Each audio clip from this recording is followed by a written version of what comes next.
more than 3,000 ads sold to a Russian troll farm aimed at targeting U.S. citizens to influence the election, and an admission from Facebook CEO Mark Zuckerberg. Our teams have found and shut down thousands of fake accounts that could be attempting to influence elections in many other countries. But as Facebook turns over the ads purchased by Russia to Congress, there's a new sense of urgency here in Silicon Valley. Make changes or face regulation, and the pressure is mounting. I don't want the government making decisions about speech because our core democratic institutions are so unreliable. At the same time, these platforms play such a powerful role in making those decisions that we want them to be somehow accountable. As Zuckerberg promised to add more transparency to political ads on Facebook, he said the company will double the number of people working on election integrity. But is it too little, too late?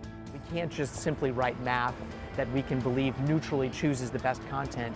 We're making choices that are incredibly consequential for what speech gets aired and seen by ordinary people, ordinary Americans. While major tech CEOs are beginning to grapple with the unseen consequences of their increasingly powerful platforms, there are some calls for tech companies to be regulated as utilities. Many in Silicon Valley disagree. I recently spoke to Twitter and Medium founder Ev Williams about it.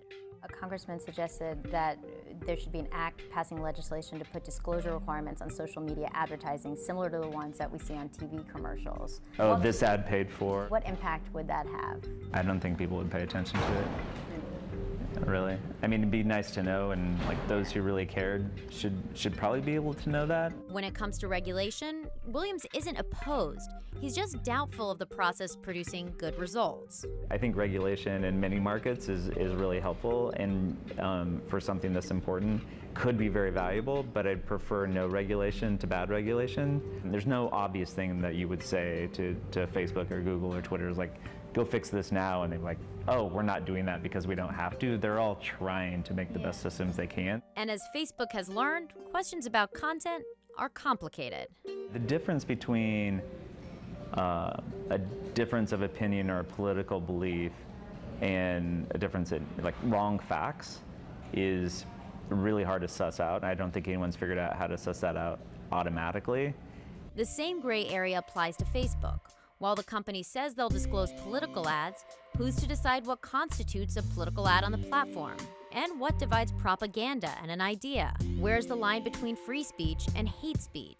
These questions are pushing tech companies into a more editorial role, one they're not exactly comfortable with. I think it is really risky if you have a group of essentially 10 tech CEOs that if you somehow offend all 10 of them, that you can effectively not be on the internet anymore. Matthew Prince is the CEO of an infrastructure company called Cloudflare. They help the internet run faster and protect websites from being attacked. So are you arguing for more regulation? No, it doesn't. Again, we have lots of regulation, and it's important. Each country has different regulation. Those are the rules that we have set up through a process, and that process gave rise to all of the sort of legal regimes that we have. That makes a lot more sense than, again, some company that's 7 years old this month deciding what can and cannot be online. At what point is it a technology question, and then at what point is it a government question? I'm not a big fan of governments getting directly involved in the management of tech companies.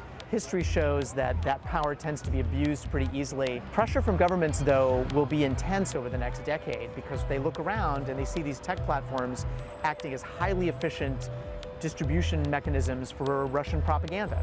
So either the tech companies are going to respond effectively and in a timely way, or the governments will go from just rumbling about regulation to actually trying to do it.